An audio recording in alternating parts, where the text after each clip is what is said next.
So here I want to flip through my sketchbook.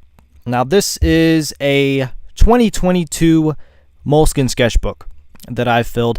Now the style for this sketchbook is it's abstract.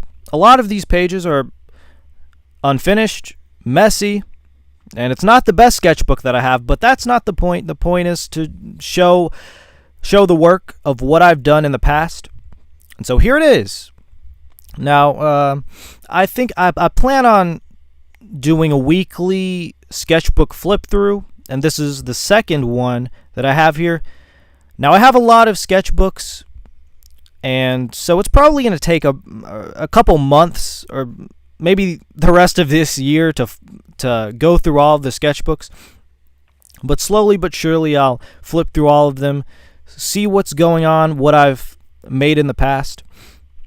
And this one here, if I had to give a ranking out of how good the sketchbook is, I would probably, I'm going to give it a light 6. It's slightly above average of what actually, no, I'm going to give it a 5. I'm going to give it a solid 5. It's a mid sketchbook. It's not amazing. It's not terrible. I have probably 3 or 4 or 5 sketchbooks that are worse than this. So it's a mid-tier sketchbook here.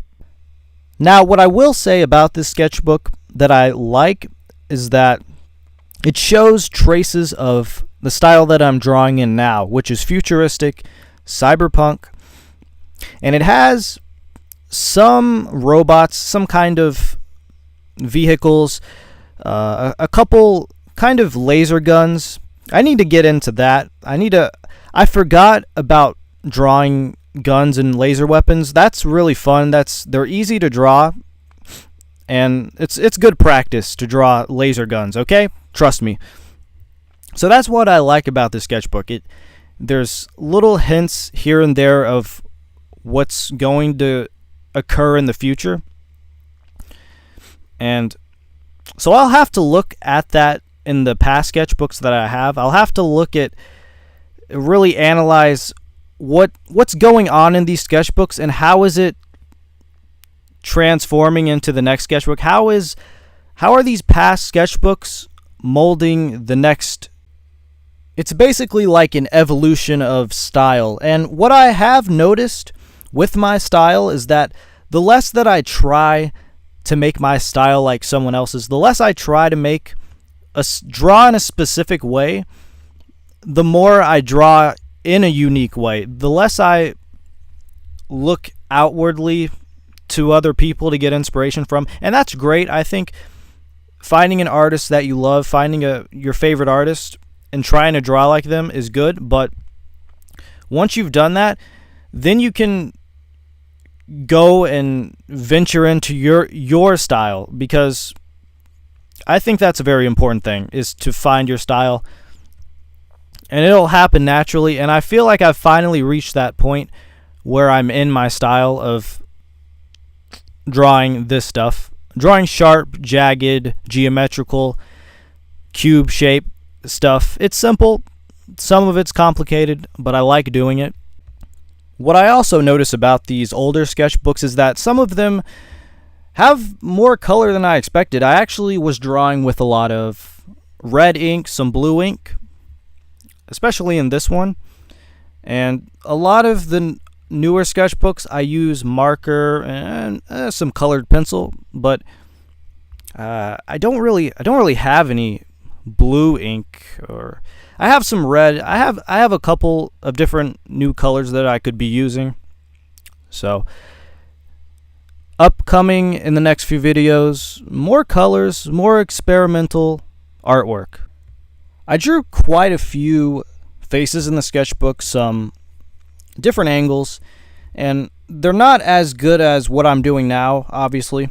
I feel like this sketchbook is when I learned perspective a little bit more and got comfortable with drawing at different angles, because some of these are like side profile, and it's nice to look back on. It's nice to look back on these drawings, see how far I've come and what I'm doing now.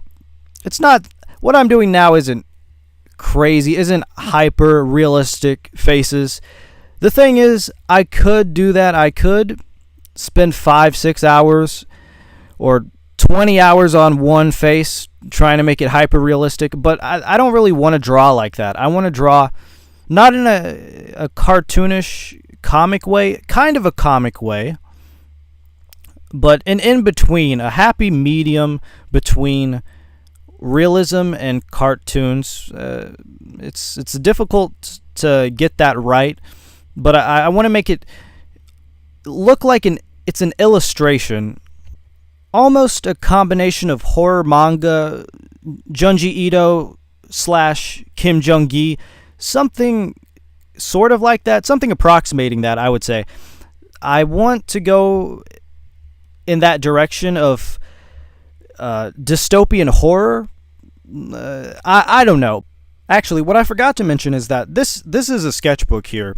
This is a Moleskine sketchbook, and often what I use right now is Moleskine notebooks, which are still blank pages, but they're thinner, and there's more pages in the sketchbook. I think there's maybe over 300, and in the notebook, and in the sketchbook right here, there's maybe 200. So there's less, but the paper is thicker in these sketchbooks. So I do like that. I might have to get a Moleskine sketchbook. I might have to get one of these again, because I like flipping through the thick paper, and so I can just glob on the ink, glob on the extra marker, and it won't bleed through to the other side.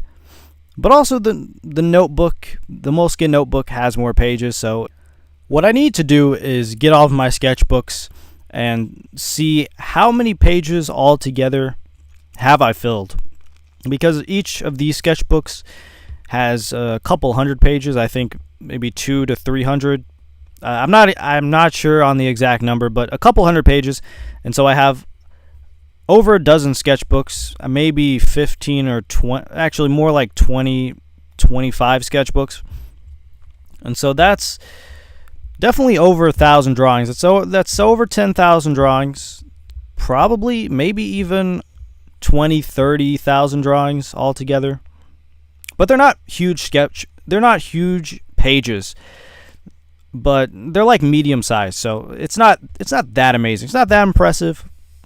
I mean, it's not that amazing anyway. I mean, it's just these drawings aren't really super professional or good anyway. But I'm in the intermediate stage of art, I would say. I'm not a beginner. I know what's going on. Okay, I know what's going on, but I'm also nowhere near being a veteran or professionally experienced. But that's fine, because I think most people are kind of in the intermediate stage, because it's difficult to get out of that stage and go into expert mode of being a professional. But I'm not worried about that. I'm worried about having fun, innovating, and creating unique stuff that gets people's mind going, gets the brain flowing, gets the cogs and the wheels turning inside your head. That's my goal. That's the goal for me.